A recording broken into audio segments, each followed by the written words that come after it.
Монгол Улсын 2018 оны төсвийг хууль заасан хугацаанд нь багтаан батлаж байна. Засгийн газраас 2-7 хоногийн өмнө өргөн барьсан төсвийн төслийг хугацаанд нь багтааж улсын хурал, банкны хороод, ажлын хэсэг, зарлагын хяналтын дэд хороо, намын бүлгүүд, хэрхэн ач холбогдолч олон талаас нь авч үзэж, хэлэлцэж, үнэлэлт өгнөлт гаргаж эх оны төсвийг бид батлаж байна.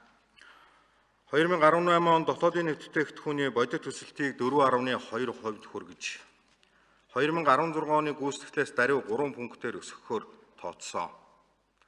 2016 онтой харьцуулахад нэгдсэн төсвийн тэнцвэржүүлсэн орлогын эх онд 1.4 их найд төгрөгөөр нэмэгдүүлж 7.2 их найд төгрөгт хүргэх, төсвийн нийт зарлагыг 156.6 сая төгрөгөөр өсгөж 9.6 их найд төгрөг байхаар улсын хурал тооцож батлаж байна.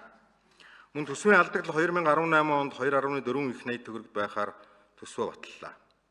Энэ 2 жилийн өмнөхтэй харьцуулахад даруй 1.2 их найд төгрөгөөр буюу 34%-аар буурсан үзүүлэлт гарч байгаа юм а. Эдийн засгийн өсөлт 2013 оноос хойш тасралтгүй буурч 2016 оны 3 дугаар улиралд хасах 1.6% хүртэл унаж төсвийн орлогын төлөвлөсөн хэмжээндээ хүрдэггүй 2.3-аас 10.4%-аар тасарч төсвийн алдагдал жил бүр нэмэгдэж 2016 онд 3.6 их найдад хүрч байсан. Мөн хөгжлийн банкны 580 сая Америк долларын, Евробонд, бүгд найрамдах Хятад улсын Ардын банкны 2 тэрбум шигхум Америк долларын swap хэлэлцээрийн эргэн төлөх боломжгүйд хүрсэн нэггээр Монгол улс төлбөрийн чадваргүй тооцогдоход хэмжээнд очисон ийм улс орныг бид жил гаргахны өмнө хүлээж авч ясныг та бүхэн санаж байгаа. Өнгөрсөн хугацаанд бид эдийн засгийг өсгөж, орлогоо нэмэгдүүлэх, алдагдлаа багасгах талаар баггүй чармааж ажиллаж тодорхой үр дүн бас гарч байна. Тэр хэмжээгээр улс орны эдийн засаг, нийгэм, ард иргэдийн амьдралд тулгамдж байгаа олон асуудлуудыг шийдвэрлэх боломж бүрдэж байна гэж үзэж байна. Хүүхэд бүр цэцэрлэгт хөтөлбөрийн хүрээнд цэцэрлэгийн 75 барилга шинээр барих, 15 цэцэрлэгийн барилгад өргөтгөл хийхэд зориулж 64.2 тэрбум төгрөгийг төсөв тусгахаар засгийн газар санал оруулж ирсэн. Улсын хурал үүн дээр нэмж шинээр 11 цэцэрлэгийн барилга барих, 1 цэцэрлэгийн барилгад өргөтгөл хийх, 12 цэцэрлэгийн барилгын өргөтгөлийн санхүүжилтийг нэмэгдүүлэхээр шийдвэрлэж нийтдээ 11 тэрбум төгрөг нэмж баталсан.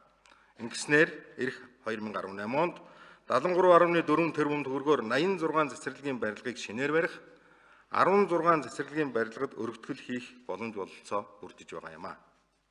Боловсролын үйлчилгээг тэгш хүртээмжтэй болгох, хөтөлбөрийн хэрэгжилтийг хэрэгжүүлэхэд 79.9 тэрбум төгрөг зарцуулах саналыг засгийн газраас сэргийлсэнийг 5 тэрбум төгрөгөөр нэмэгдүүлж 84.5 тэрбум төгрөг болголоо. Энэ хөрөнгөөр 29 сургууль, 3 бага сургуулийн барилга шинээр барих ажлыг эхлүүлнэ. Мөн 29 сургуулийн барилгыг өргөтгөж 15 сургуулийн дотуур байр, 11 сургуулийн спортын зал, 1 сургуульд номын сан шинээр барих асуудал энэ хөрөнгөнд багтаж шийдэгдэж байгаа юм а. Нийтдээ 35 тэрбум төгрөгийн өртөг бүхий нийслэлийн цэвэрлэх байгууламжид хуримтлагдсан лагийг ариутгал халдваргүйтэл хийх үнэргүйжүүлэх төсөл арга хэмжээг эхлүүлэхэд зориулж 2018 оны төсөвт 10 тэрбум төгрөгийг тусгалаа. Агаарын бохирдлыг бууруулах арга хэмжээний зардлыг өмнөх оноос 13 тэрбум төгрөгөөр нэмэгдүүлж 17.9 тэрбум төгрөг болголоо. Энэ мөнгийг шөнийн захиргааны үнийн урамшуулал, захиргаан дамжуулах агаарын шугамыг шинчлэх, хүчин чадлыг өргөтгөх, цахилгаан халаагуур нэвтрүүлэх зэрэг агаарын бохирдлыг бууруулах, шинжилэл хийх арга хэмжээнд түлхүү зарцуулах ёстой гэж үзэж байгаа юм а.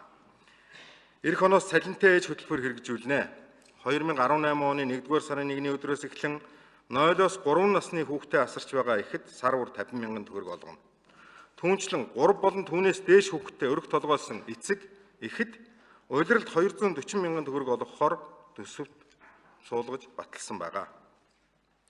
Мөн ахмад насны тухай хууль заасны дагуу ахмад насны хуримтлуулсан мэдлэг, ур чадвар, туршлагыг хойч үед нь өвлүүлэн үлдээх, нийгмийн амьдрал идэвхтэй оролцох боломжийг бүрдүүлэх шин төрлийн үйлчилгээний санхүүжилтэд 1.1 тэрбум төгрөгийг зарцуулахаар төсөвт тусгасан байгаа. Мөн нийгмийн даатгал халамжийн сангаас олгодог бүх төрлийн тэтгэврийн хэмжээг инфляцтай уялдуулан нэмэгдүүлэхэд зориулж 137.4 тэрбум төгрөгийг төсөвт тусган баталлаа. Улсын хурал ажлын байр нэмэгдүүлэх зорилгоор жижиг дунд үйлдвэрийг хөгжүүлэх сангаас иргэдэд хөнгөлөлтөө зээл олгох нь зүйтэй гэж үзэж их усврийг 62 тэрбум төгрөгөөр нэмэгдүүлж 99.2 тэрбум төгрөг болгон өсгсөн. Энэ мэт олон нааштай өөрчлөлт авчрах төслийг улсын хурлаас баталлаа. Засгийн газар эх оны хөрөнгө оруулалт, төсөл арга хэмжээг хэрэгжүүлэх, бэлтгэл ажлыг одооноос авч хэрэгжүүлж, оны эхнээс төсвийн гүйцэтгэлд онцгой анхаарал хандуулж, итгэвч хамгаалалт гаргаж ажиллах нь зүйтэй гэж үзэж байна. 2018 оны төсөв, нийгмийн даатгал, эрүүл мэндийн даатгалын сангийн энэхүү хөтөлбөр төлөлгөөг батлаж, улсын хурлын шийдвэр болгоход анхаарал тавьж ажилласан ажлын хэсэг, байнгын хороод, их хурлын гишүүд та бүхэнд талархал илэрхийлье. За ингээд 2018 оны төсөв түүний дагалдах хуулиуд, нийгмийн даатгалын сангийн төсөв, эрүүл мэндийн даатгалын сангийн төлөвлөгөө батлагдлаа. За ингээд өнөөдрийн би зочин танилцуулъя. Өнөөдрийн хуралдаанаар хэлцэх